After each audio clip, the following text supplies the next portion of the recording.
रात के 11:50 हो रहे हैं। बाहर तेज बारिश हो रही है, जैसे आसमान आज शहर को डुबोने की कसम खाकर बैठा है।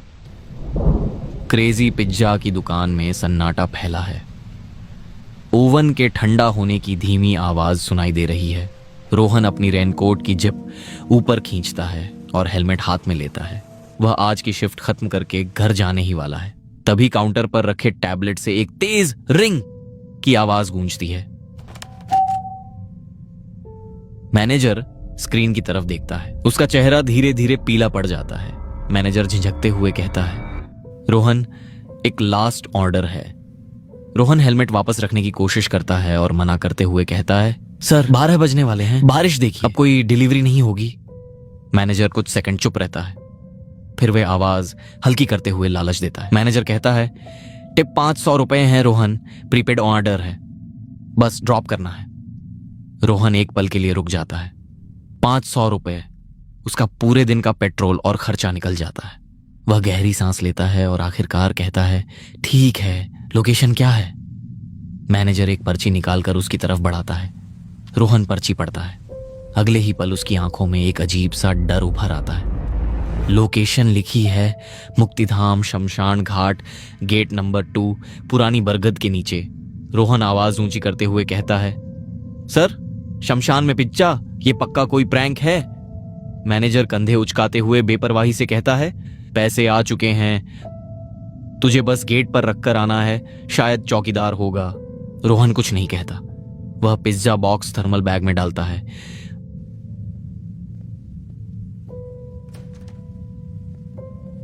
रोहन अपनी बाइक स्टार्ट करता है। इंजन की आवाज बारिश में डूब जाती है। बारिश की बूंदें हेलमेट के वाइजर पर हथौड़ों की तरह पड़ रही हैं। शहर की सड़कें वीरान हैं। स्ट्रीट लाइट्स धुंधली पीली रोशनी फेंक रही हैं, जिससे सड़कों पर परछाइयां अजीब सी लग रही हैं। रोहन धीरे धीरे शहर से बाहर की तरफ बढ़ता है। जैसे जैसे वह शमशान वाले रास्ते की ओर मुड़ता है, आसपास का सन्नाटा और गहरा होता जाता है। अब इमारतों की जगह झाड़ियां और सुनसान खंडर दिखते हैं।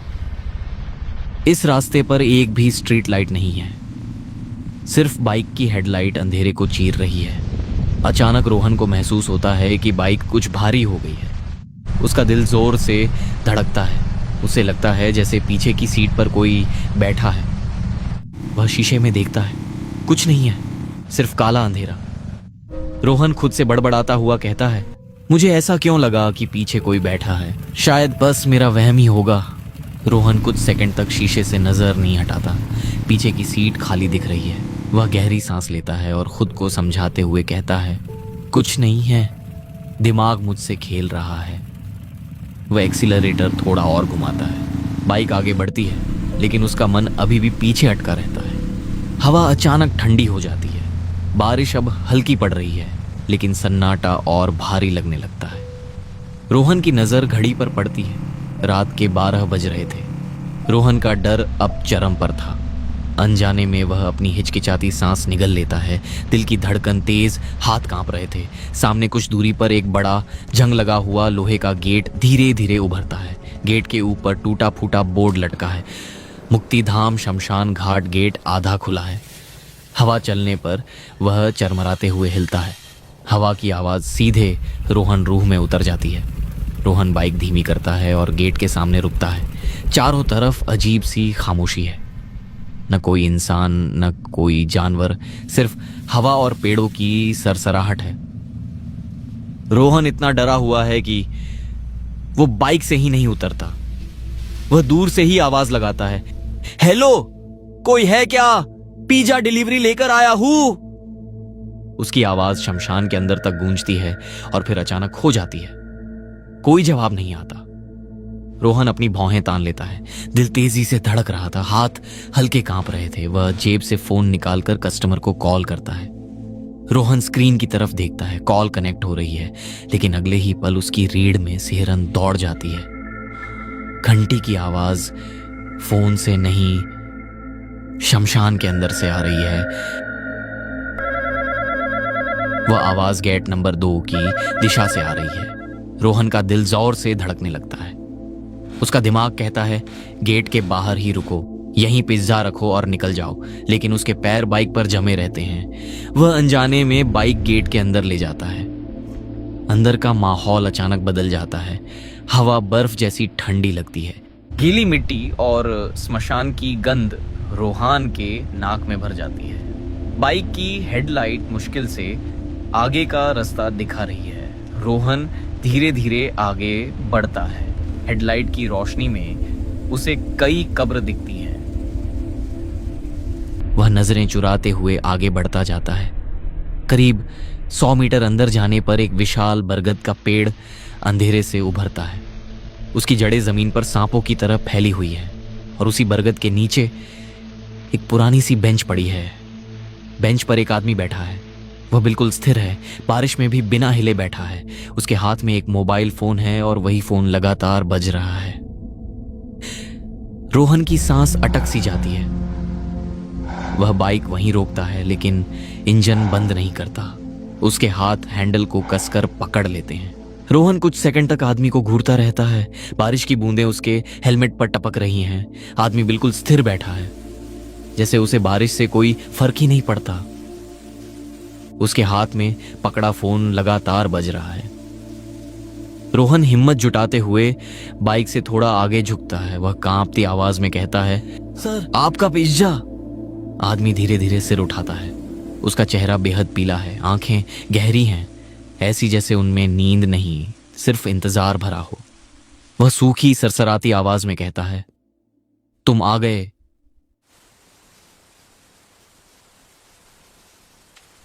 रोहन तुरंत थर्मल बैग खोलकर पिज्जा बॉक्स बाहर निकालता है। वह बॉक्स आगे बढ़ाते हुए कहता है, सर आपका ऑर्डर। आदमी अपना हाथ आगे बढ़ाता है। उसकी उंगलियां पिज्जा बॉक्स को छूती हैं। रोहन की उंगलियां अनजाने में उसके हाथ से टकरा जाती हैं। उस पल रोहन के पूरे शरीर में बिजली सी दौड़ जाती है। वह ठंड साधारण ठंड नहीं है, वह मौत की ठंड है। आदमी बॉक्स पकड़ते हुए धीमे स्वर में कहता है, रुकोगे नहीं? रोहन कदम पीछे हटाते हुए जल्दी से कहता है, ना नहीं सर, बहुत रात हो गई है, मैं चलता हूं। आदमी बॉक्स खोलता है। पिज्जा की गर्म खुशबू कुछ पलों के लिए शमशान की बदबू को दबा देती है। आदमी एक पिज्जा का स्लाइस उठाता है। वह बिना रोहन की तरफ देखे धीमे से कहता है, आज मेरी सालगिरह है। रोहन निगलते हुए डर के साथ पूछता है, आपकी शादी की सालगिरह है? आदमी के होंठों पर एक फीकी मुस्कान आती है। वह आंखें उठाकर सीधे रोहन को देखते हुए कहता है, नहीं, मरने की सालगिरह है। रोहन का दिमाग एक पल के लिए सुन्न पड़ जाता है। उसका शरीर जैसे जड़ हो जाता है। आदमी पिज्जा का स्लाइस मुंह की तरफ ले जाने की बजाय जमीन पर रख देता है। अगले ही पल वह पिज्जा का स्लाइस सड़ने लगता है। चीज काली पड़ जाती है, ब्रेड पर फफूंद उगाती है। वह ताजा पिज्जा हफ्तों पुराना दिखने लगता है। रोहन की आंखें डर से फैल जाती हैं। आदमी वह सड़ा हुआ टुकड़ा रोहन की तरफ बढ़ाते हुए कहता है, खाओगे? रोहन एक सेकंड भी नहीं सोचता। वह तुरंत बाइक का एक्सीलरेटर पूरा घुमा देता है। बाइक झटके से आगे बढ़ती है। टायर कीचड़ में फिसलता है, लेकिन रोहन किसी तरह संतुलन बना लेता है। पीछे से एक डरावनी आवाज आती है और फिर एक गहरी दर्दनाक रोने की आवाज हवा में गूंजती है। वह आवाज रोहन के कानों में चीरती हुई घुस जाती है। रोहन रूह कांप जाती है। वह बस किसी तरह से गेट की तरफ गाड़ी भगता है। उसने बाइक मेन रोड पर दौड़ाई। तेज हवा उसे होश में लाने की कोशिश कर रही है, लेकिन उसकी आंखों के सामने वही सड़ता हुआ पिज्जा और वह पीला चेहरा घूम रहा है। उसे समझ नहीं आ रहा था कि वह क्या करे। डर के मारे उसका गला सूख चुका था। रोहन बाइक मेन रोड पर दौड़ रहा है। तेज हवा और झमाझम बारिश उसके चेहरे से टकरा रही है।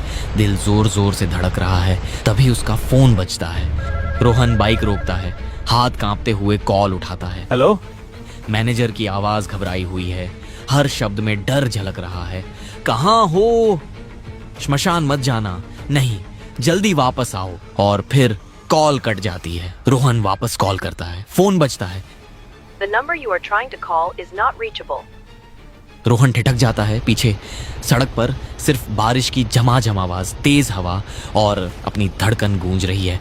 अपने आप से बड़बड़ाते हुए रोहन कहता है, मुझे शॉप पर वापस जाना चाहिए। मैनेजर सर काफी परेशान लग रहे थे।